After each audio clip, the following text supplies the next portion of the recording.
क्या आप जानते हैं कि चाय का अपना नाम भी खुद अपना नहीं है। चाय दरअसल चाइनीज भाषा के शब्द से भारत आया था।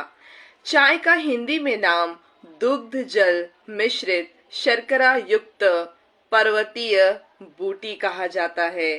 थोड़ा हार्ड है लेकिन जानना बहुत जरूरी था।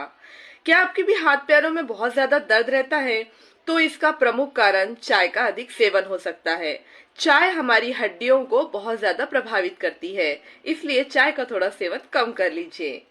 क्या आप जानते हैं चाय हम तक की किस तरह पहुंची?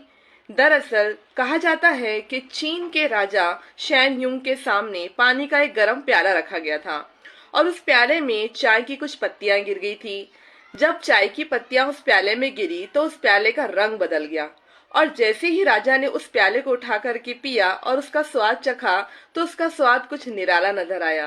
तब से ही चाय की शुरुआत हुई।